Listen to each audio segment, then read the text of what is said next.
कहानी की शुरुआत होती है घने जंगल के बीचों बीच एक बड़ी नदी से, जहां जेफ नाम का एक आदमी अपने कुछ साथियों के साथ इसी नदी में आगे की तरफ बढ़ रहा होता है। ये लोग सांपों को पकड़कर उसे शहर में बेचा करते थे, लेकिन आज ये लोग जिस जगह सांप पकड़ने जा रहे थे वो जगह बहुत ज्यादा खतरनाक थी। यहाँ बोट का कैप्टन भी जेफ से कहता है कि जिस जगह तुम लोग जा रहे हो वो जगह श्रापित है और जहरीले सांपों से भरी हुई है, और मैंने सुना है कि वहाँ क्रिम्सन नाम का एक बहुत ही बड़ा एनाकोंडा रहता है। जो भी उस जगह पर जाता है वो एनाकोंडा उसे मार देता है। लेकिन जेफ मुस्कुराते हुए बोट के कैप्टन से कहता है कि बस तुम मुझे वहां तक पहुंचा दो, वहां तुम्हें तुम्हारे पैसे मिल जाएंगे और तुम अपनी बोट को लेकर वापस आ जाना। जेफ सांपों को पकड़ने का एक एक्सपर्ट शिकारी था और आज जेफ खास उस क्रिम्सन एनाकोंडा को पकड़ने के लिए इस जंगल में आया था। कुछ देर बाद ये लोग उस जगह तक पहुंच जाते हैं और यहाँ बोट का कैप्टन जेफ से ज्यादा पैसे मांगने की डिमांड करता है, क्योंकि ये एक बहुत खतरनाक जगह थी और यहाँ तक किसी को पहुँचाना एक बहुत ही बड़ा रिस्की काम था। जेफ भी इनकार नहीं करता और वो जेब से पैसे निकालकर उसे दे देता है। लेकिन जैसे ही बोट का कैप्टन पैसे लेने के लिए दोनों हाथ आगे बढ़ाता है, तब जेफ जानबूझकर पैसे नीचे गिरा देता है, जिसे खुशी खुशी बोट का कैप्टन उठाने लगता है। पैसे उठाने के बाद जब वो मुस्कुराते हुए जेफ की तरफ देखता है, तब जेफ उसके गले में चाकू घोंपकर उसे मार देता है और बेरहमी से उसका गला काटकर नदी के पानी में उसका सिर फेंक देता है। ये सब कुछ नदी के किनारे खड़े जेफ के साथी भी देख रहे थे। जेफ को ऐसा करते देखकर वो दोनों बहुत ज्यादा डर जाते हैं। इसके बाद जेफ अपने दो साथियों के पास आता है और उनसे कहता है कि अगर तुम दोनों ने भी मुझे धोखा देने की कोशिश की तो तुम्हारा भी यही हाल होगा। इसके बाद ये तीनों जंगल में आगे बढ़ते हुए एक जगह पर पहुंचते हैं, जहां उन्हें सांपों की एक बड़ी मूर्ति दिखाई देती है और ये देखते हुए जेफ कहता है तो आखिर क्रिम्सन एनाकोंडा की कहानी सच थी। दूसरी तरफ जेफ के साथियों को बहुत सारे सांप मिल जाते हैं, जिन्हें देखकर वो भी बहुत ज्यादा खुश हो जाते हैं। इसके बाद ये दोनों जल्दी से सभी सांपों को पकड़कर बैग में बंद करने लगते हैं, जबकि जेफ इन छोटे सांपों पर ध्यान नहीं देता और वो इस जंगल के सबसे बड़े सांप, जिसका नाम क्रिम्सन एनाकोंडा है, उसे ढूंढने लगता है। अब इन दो साथियों ने जो सांप कपड़ों के बैग में भर दिए थे, उन सांपों को अकेले एक साथी बोट तक लेकर आता है। वो देखता है कि जेफ ने जिस आदमी का गला काटकर पानी में फेंक दिया था, उसकी सर कटी लाश कुछ दूरी पर पानी में खड़ी है। ये देखकर उसे अपनी आंखों पर यकीन नहीं आया। तभी वो लाश अचानक पानी में डूब गई और तैरते हुए एक बड़ी सी चीज तेजी से उसकी तरफ बढ़ने लगी। वो आदमी डर के मारे तेजी से जंगल की तरफ भागने लगता है, लेकिन तभी बिजली की रफ्तार से एक बहुत ही बड़ा एनाकोंडा उसे जकड़ लेता है। वो एनाकोंडा उस आदमी की बॉडी पर लिपटकर उसकी हड्डियां तोड़ देता है और अपना बड़ा सा मुंह खोलकर उसे खाने लगता है। दूसरी तरफ हम उस आदमी के दूसरे साथी को देखते हैं, जो सांपों से भरे एक बैग को लेकर जंगल में आगे की तरफ बढ़ रहा होता है। तभी वो अचानक एक जगह पर रुककर कुछ ऐसा देख लेता है जिससे वो बहुत ज्यादा डर जाता है। असल में उसने उसी बड़े एनाकोंडा की बॉडी को रेंगते हुए देख लिया था। जैसे ही वो एनाकोंडा एक पेड़ पर चढ़ रहा था, तो उसके पेट को देखकर साफ लग रहा था कि उसने किसी इंसान को जिंदा निगल लिया है। अब इससे पहले कि वो आदमी अपनी जान बचाकर भाग पाता, तभी वो एनाकोंडा उसके साथी की लाश को उगल देता है। इसके बाद वो सांप उस आदमी को भी पकड़ लेता है। वो सांप उस आदमी को जकड़कर जोर से दबाता है और पेड़ से लिपटकर उस आदमी को भी खाने लग जाता है। ये सब कुछ ही दूर से जेफ भी देख रहा होता है और ये देखकर जेफ अपने साथी को बचाने के बजाय खुश हो रहा था, क्योंकि जेफ भी यही चाहता था कि कोई उस सांप का चारा बन जाए और जब चारे को खाते समय सांप का ध्यान भटक जाए, तब जेफ सांप को बेहोश करके मार दे। इसके बाद जेफ अपना शॉटगन निकालकर सांप को बेहोश करने ही वाला था कि तभी अचानक जंगल के सभी जानवर और बर्ड्स शोर मचाने लगे, जिनकी आवाज सुनते हुए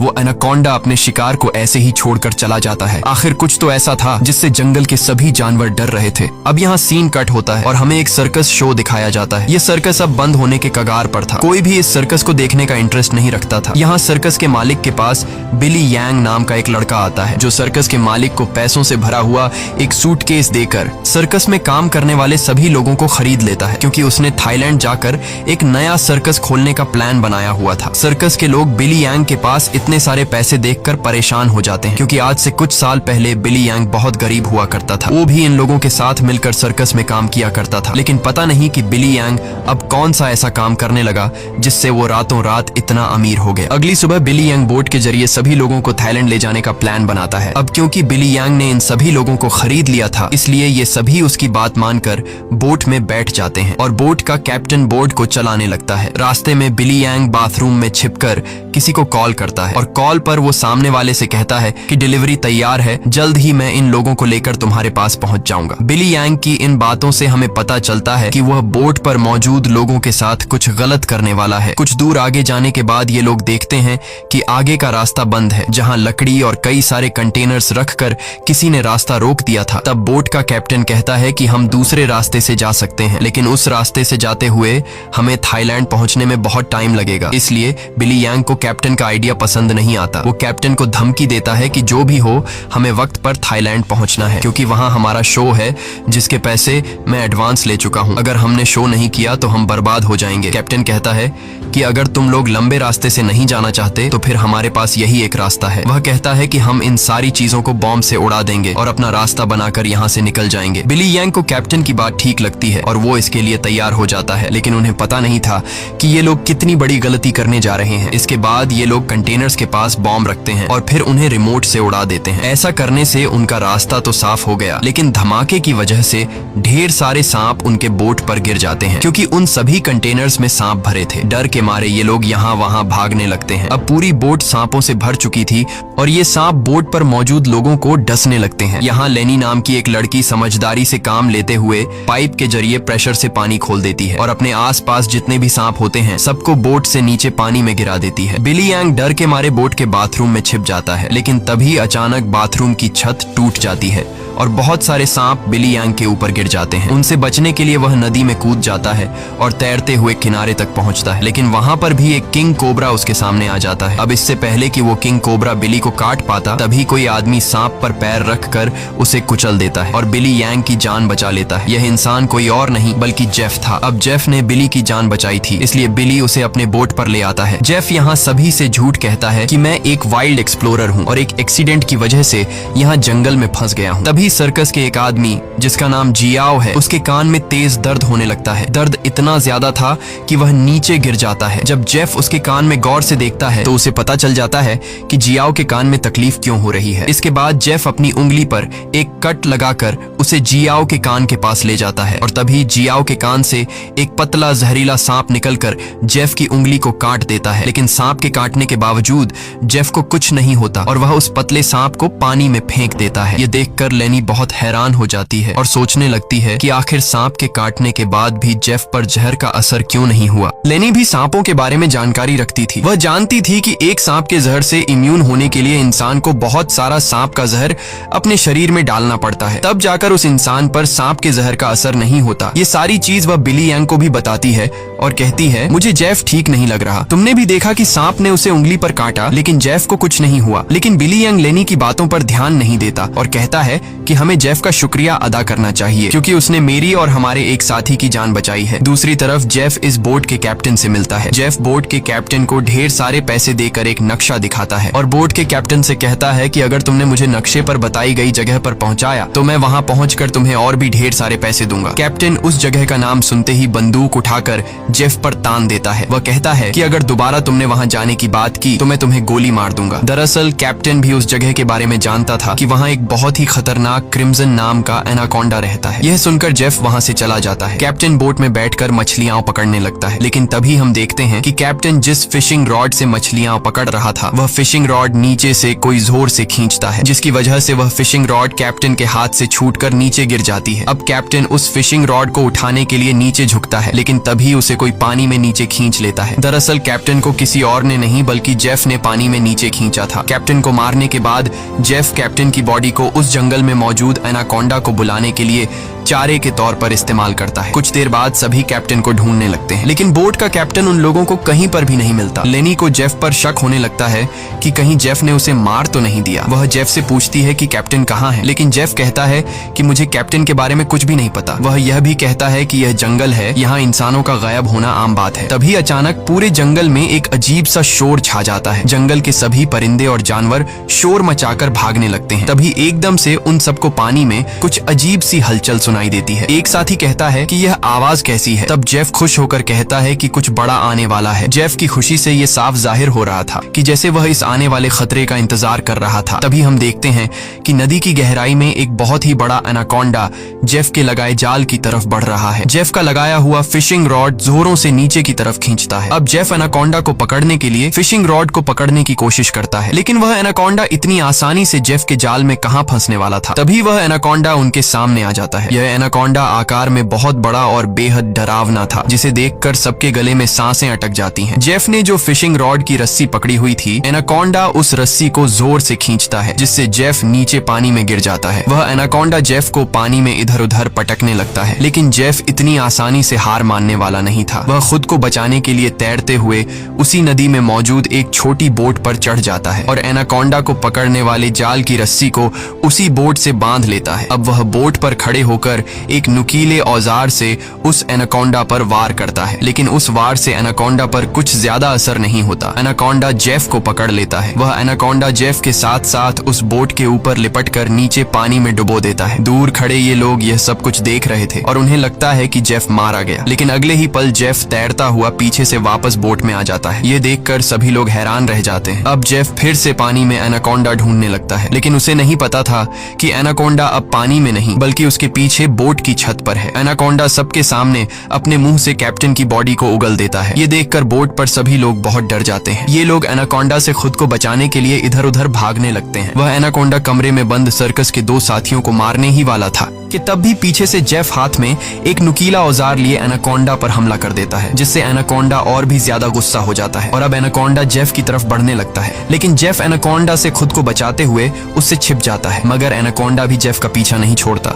वह जेफ को ढूंढने के लिए बोट के अंदर घुस जाता है, जहां बोट के अंदर सर्कस के बाकी लोग भी छिपे हुए थे। लकीली एनाकोंडा बिली और डायना को देख नहीं पाता। वह उनके ऊपर से रेंगते हुए खिड़की से होकर बोट से बाहर निकल जाता है। ये सभी लोग बोट के कोने कोने में छिपे हुए थे। एनाकोंडा इन लोगों को ढूंढते हुए जब बाथरूम की तरफ जाता है तो वह एक बच्चे और जियाओ को देखता है। एनाकोंडा तुरंत उन दोनों पर हमला कर देता है, लेकिन यह दोनों खुद को बचाते हुए वहां से निकल जाते हैं। अब उनके पास लेनी भी पहुंच जाती है। जैसे ही एनाकोंडा लेनी पर हमला करता है, तब जियाओ समझदारी से काम लेते हुए एनाकोंडा के सिर के आगे एक मटका लाता है, जिससे एनाकोंडा का सिर मटके के अंदर फंस जाता है। मटके से अपना सिर निकालने के लिए एनाकोंडा तड़पने लगता है और इसी हलचल में यहाँ पर केरोसिन ऑयल का गैलन गिर जाता है। एनाकोंडा अपने सिर से मटके को निकालने के लिए पूरी तरह से बेकाबू हो जाता है। वह यहाँ वहां खुद को मारता है और आखिर में वह अपने सिर को बोट से पटक कर मटके को तोड़ देता है, जिससे उसका सिर आजाद हो जाता है। लेकिन आजाद होते ही पीछे से जेफ एनाकोंडा के गले में रस्सी का फंदा डाल देता है। इससे पहले कि जेफ उस एनाकोंडा को पकड़ पाता, तभी नीचे केरोसिन ऑयल गिरने की वजह से बोट में आग लग जाती है और आग धीरे धीरे बढ़ते हुए बोट में रखे बमों तक पहुंच जाती है, जिससे बोट में ब्लास्ट होने लगते हैं। तभी बोट में एक बहुत ही बड़ा ब्लास्ट होता है। अब बोट पर मौजूद सभी लोग खुद को बचाने के लिए पानी में कूद जाते हैं, लेकिन जेफ ने एनाकोंडा के गले में रस्सी बांधी थी, जिस वजह से वो भाग नहीं पाता और आग में जलकर मर जाता है। ये लोग जैसे तैसे तैरते हुए नदी के किनारे तक पहुंच जाते हैं। जहाज को जलता देखकर बिली यांग रोने लगता है। वह इस वजह से रोता है कि ये लोग अब समय पर थाईलैंड नहीं पहुंच पाएंगे। सर्कस के बाकी लोग बहुत ज्यादा डरे हुए थे, क्योंकि ये सभी जंगल के बीचों बीच थे और अब उनके पास वापस जाने के लिए बोट भी नहीं था। लेनी समझ चुकी थी कि इन सब का जिम्मेदार जेफ है। उसने इनके जहाज को एक जाल के तौर पर इस्तेमाल किया। वह जेफ से कहती है, अगर तुमने ऐसा न किया होता तो यह इतना बड़ा खतरा हम पर न आता। जेफ जवाब में कहता है कि तुम लोग जानते भी हो कि इस एक एनाकोंडा की कीमत कितनी है। अगर तुम लोगों ने इसे पकड़ने में मेरा साथ दिया होता तो आज हम सब करोड़पति होते। पैसों का नाम सुनते ही बिली यांग की आंखें चमक उठती हैं। वह थाईलैंड जाने का प्लान कैंसिल कर देता है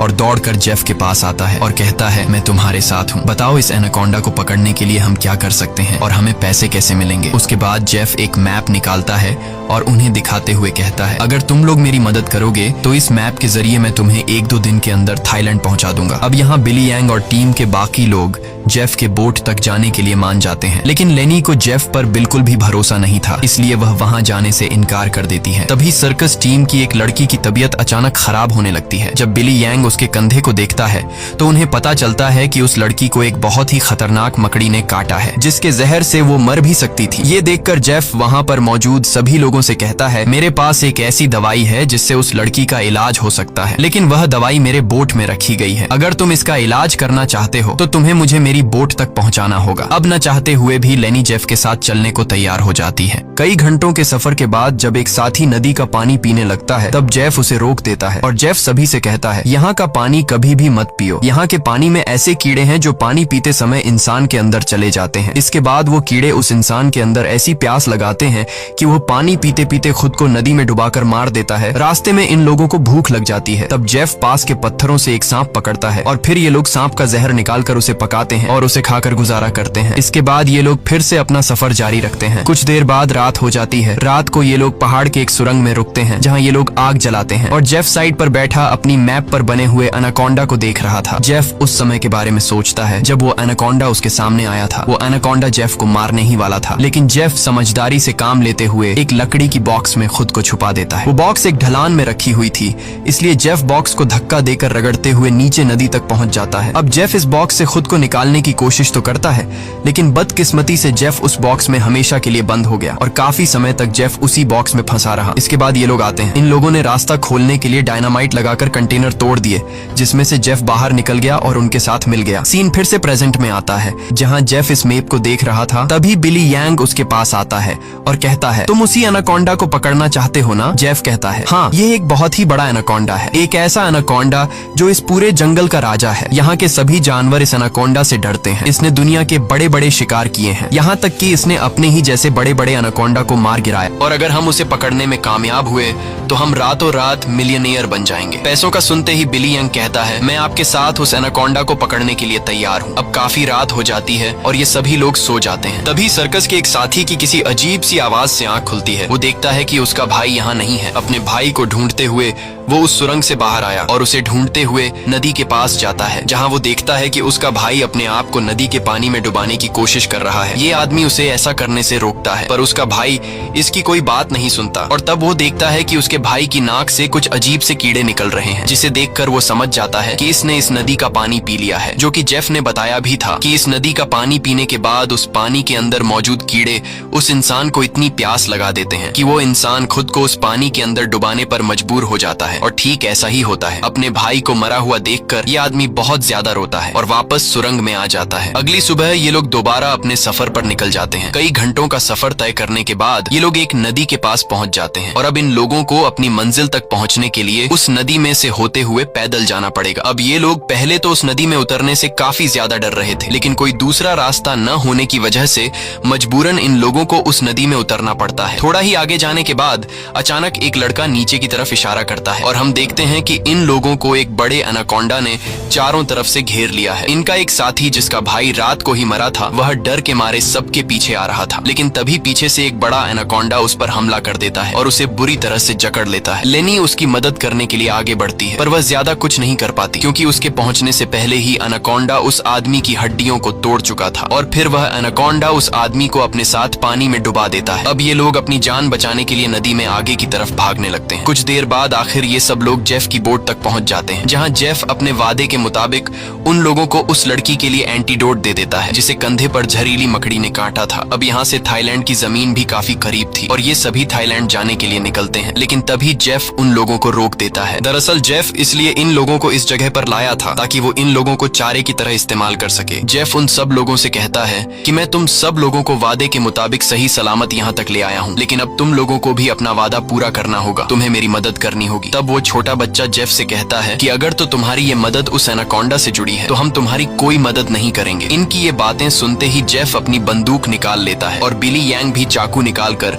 उसका साथ देने लगता है। बिली यांग सभी से कहता है कि जेफ जो भी कह रहा है तुम्हें उसकी बात माननी चाहिए। यहाँ लेनी कहती है कि तुम लोग पागल तो नहीं हो गए हो, उस एनाकोंडा को पकड़ना बहुत मुश्किल है, क्यों तुम लोग अपनी जान से हाथ धोना चाहते हो? जेफ कहता है, हाँ तुम ठीक कह रही हो, उस एनाकोंडा को पकड़ना मुश्किल तो है पर नामुमकिन नहीं, क्योंकि उस एनाकोंडा को खाते हुए जब उसका ध्यान भटक जाए तब उसे पकड़ा जा सकता है। उसके बाद बिली यांग और जेफ सर्कस टीम के 2 लोगों को रस्सी से बांधकर सांप का चारा बनाते हैं। वह बच्चा बिली यांग से कहता है, तुम ऐसा क्यों कर रहे हो? सोचो अगर हम लोग मर गए तो तुम्हारी सर्कस में कौन परफॉर्म करेगा? ये सुनकर बिली यांग जोर जोर से हंसने लगता है और उस बच्चे से कहता है कि क्या तुम लोगों ने कभी सोचा नहीं कि मैं इतनी जल्दी कुछ ही सालों में इतना अमीर कैसे हुआ? अरे पागलो, मैं तुम लोगों को थाईलैंड में सर्कस के लिए थोड़ी लेके जा रहा था। मैं तो तुम्हारी बॉडी के ऑर्गन्स को बेचकर बहुत सारा पैसा कमाने वाला था और यही मेरा बिजनेस है, लेकिन अब देखो मैंने अपना प्लान चेंज कर दिया। अब मैं जेफ के साथ मिल गया हूँ क्योंकि मैं जानता हूँ कि तुम्हारे बॉडी पार्ट्स से भी ज्यादा पैसे मुझे ये एनाकोंडा दे सकता है। दूसरी तरफ जेफ ने उन 2 लड़कियों को भी बांध दिया था और अब वो एक लड़की से बदतमीजी करने लगा था। अब यहाँ वो लड़की समझदारी से काम लेते हुए ऐसा दिखाती है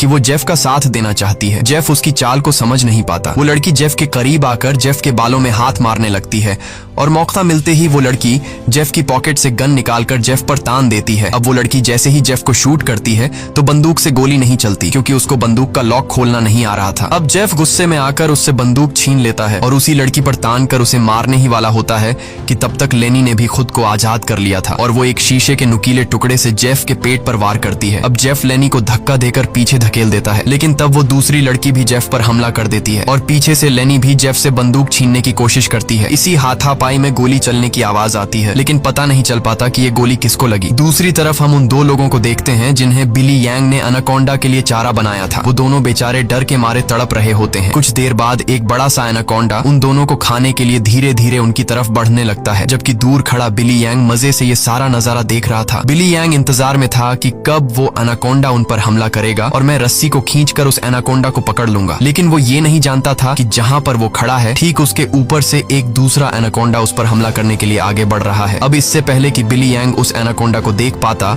वो एनाकोंडा उसके काफी करीब पहुंच जाता है और वो एनाकोंडा बिली यांग पर हमला करके उसे अपने साथ उठाकर ले जाता है और तब बिली यांग के हाथ से रस्सी छूट जाती है, जिससे एनाकोंडा का चारा बने हुए 2 लोगों को जाल कवर कर लेता है, जिससे उनकी जान बच जाती है। दूसरी तरफ जेफ उस लड़की को मारने की कोशिश करता है, लेकिन लेनी पीछे से आकर जेफ को एक बड़ी लकड़ी से सिर पर मारकर बेहोश कर देती है। जेफ के बेहोश होते ही ये दोनों भागते हुए अपने 2 साथियों के पास पहुंच जाती हैं और उन्हें जाल से आजाद कर लेती हैं, लेकिन बदकिस्मती से जेफ को होश आ गया था और वो उनकी तरफ बढ़ने लगा। लेकिन तभी एक बड़ा सा एनाकोंडा आकर जेफ को ले जाता है। ये लोग अब जल्दी से यहाँ से निकलने की तैयारी करते हैं, लेकिन उनकी एक साथी चलने के लायक नहीं थी क्योंकि जेफ और उन लड़कियों के बीच हाथापाई के दौरान जो गोली चली थी वो गोली उस लड़की को लगी थी। कुछ देर बाद वो लड़की उनकी नजरों के सामने दम तोड़ देती है। अब बचे हुए 3 लोग अपनी जान बचाने के लिए जेफ की बोट में बैठकर नदी से होते हुए यहाँ से निकलने लगते हैं, लेकिन तभी पीछे से जियाओ को कोई चीज लगती है। जब वो कंधे से उस चीज को उतार कर देखता है तो उसे पता चलता है कि ये एक बेहोशी वाला इंजेक्शन है। कुछ ही सेकंड बाद जियाओ बेहोश हो जाता है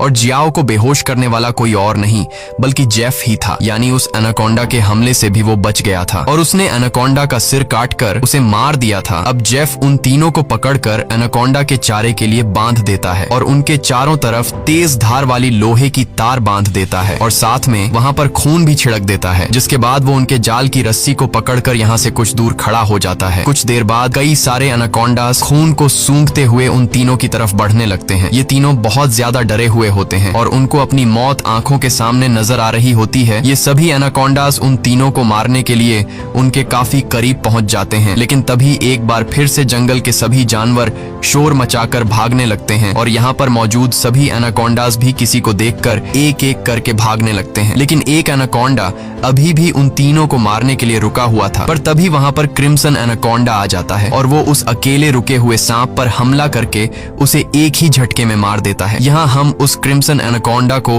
अच्छी तरह से देख पाते हैं, जो साइज में बहुत ही ज्यादा बड़ा और खतरनाक था, जिसे देखकर ये तीनों बहुत ज्यादा डर जाते हैं। लेकिन दूर खड़ा जेफ क्रिम्सन एनाकोंडा को देखकर बहुत खुश होता है। वो एनाकोंडा उन तीनों से लिपटकर अपना बड़ा सा मुंह खोलकर उन तीनों को खाने ही वाला था कि तभी जेफ जाल की रस्सी छोड़ देता है, जिसमें वो एनाकोंडा फंस जाता है। ये एनाकोंडा अपने आप को छुड़ाने के लिए तड़पने लगता है। वो काफी जोर लगाकर खुद को आजाद करने की कोशिश करता है, लेकिन जब वो आजाद नहीं हो पाता तब वो अपने तेज नुकीले दांतों से जाल की रस्सी काटकर खुद को आजाद कर लेता है। लेकिन अभी भी जाल की रस्सी उसके बॉडी में फंसी हुई थी, इसलिए जेफ रस्सी को मजबूती से पकड़कर उसे पकड़ने की कोशिश करता है, पर जेफ एनाकोंडा की ताकत का मुकाबला कहां कर सकता था। जेफ उसे पकड़ने की कोशिश में 2 पेड़ों के बीच फंस जाता है और अब वो उन पेड़ों से बाहर निकल नहीं पाता और मौके का फायदा उठाते हुए वो क्रिम्सन एनाकोंडा जेफ की तरफ बढ़ने लगता है और जेफ को पकड़कर बुरी तरह से जकड़ने लगता है। ये 3 लोग भी अपनी आंखों से ये सारा नजारा देख रहे थे और डर के मारे जल्दी से खुद को छुड़ाने की कोशिश करते हैं, क्योंकि उन्हें पता था कि जेफ के बाद उनकी बारी है। ये लोग खुद को छुड़ाने का हर मुमकिन तरीका अपनाते हैं, लेकिन ये लोग उस जाल से निकल नहीं पाते। तभी वो छोटा लड़का अपने आप को बचाने के लिए अपने दांतों से जाल की रस्सी काटने में लग जाता है और काफी कोशिश के बाद वो रस्सी का कुछ हिस्सा काट लेता है। अब थोड़ी ही रस्सी बची थी, इसलिए वो अपने दांतों की पूरी ताकत लगाकर रस्सी को काटने लगता है, जिससे उसके दांतों से खून आने लगता है। यहाँ क्रिम्सन एनाकोंडा जेफ को बुरी तरह से जकड़ लेता है और वो जेफ को दबाकर उसकी हड्डियां तोड़ने लगता है। लगता है, जिसके बाद वो क्रिम्सन एनाकोंडा जेफ को भी जिंदा निगल लेता है। दूसरी तरफ वो बच्चा अपने दांतों से रस्सी तोड़ने में कामयाब हो जाता है और वो उन दोनों को भी आजाद कर लेता है और ये लोग नदी की तरफ भागने लगते हैं। लेकिन जेफ को मारने के बाद अब वो क्रिम्सन एनाकोंडा उनके पीछे पड़ जाता है। ये दोनों एक पेड़ के पीछे छिप जाते हैं, जबकि वो बच्चा एक लकड़ी के बॉक्स के अंदर खुद को छिपा लेता है, पर एनाकोंडा उसे देख लेता है और अब वो एनाकोंडा धीरे धीरे उस बच्चे की तरफ बढ़ने लगता है। बच्चा पूरा जोर लगाकर उस कंटेनर से बाहर निकलने की कोशिश करता है, लेकिन उस कंटेनर के दूसरी तरफ का दरवाजा बंद था। वो बच्चा चिल्लाकर उन दोनों से मदद के लिए पुकारता है और वो एनाकोंडा भी अब बच्चे के काफी करीब आ चुका था। अब इससे पहले कि एनाकोंडा उस बच्चे को मार पाता, तभी बाहर से जियाओ कंटेनर का दरवाजा तोड़कर उस बच्चे को बचा लेता है। अब ये तीनों फिर से अपनी जान बचाने के लिए एनाकोंडा से भागने लगते हैं, लेकिन ये पूरा जंगल उसी एनाकोंडा का था। इस जंगल में होते हुए ये लोग उससे बचकर नहीं जा सकते थे, इसलिए ये लोग एक पेड़ के पीछे छिप जाते हैं। पर तभी कुछ दूरी पर वो एनाकोंडा उन्हें देख लेता है। उन्हें देखते ही वो एनाकोंडा तेजी से उनकी तरफ आने लगता है। ये लोग खड़े होकर अपनी मौत का इंतजार करने लगते हैं, क्योंकि ये लोग जान चुके थे कि अब उनकी जान नहीं बच पाएगी। पर जैसे ही वो एनाकोंडा अपना बड़ा मुंह खोलकर उन पर हमला करता है, तभी एक मजबूत लोहे की नुकीली तार से उसका सिर बीच से कट जाता है। ये नुकीली तार असल में जेफ ने बिछाई थी, जिससे क्रिम्सन एनाकोंडा का खात्मा हो जाता है। ये लोग यकीन नहीं करते कि उनकी जान बच गई और ये लोग काफी देर तक उसकी बॉडी को देखते रहते हैं और फाइनली ये लोग जल्दी से उस जंगल को छोड़कर यहाँ से निकल जाते हैं। इसी के साथ ये कहानी खत्म हो जाती है। अगर आपको ये वीडियो अच्छी लगी हो तो हमारे चैनल को सब्सक्राइब और वीडियो को लाइक जरूर कीजिएगा।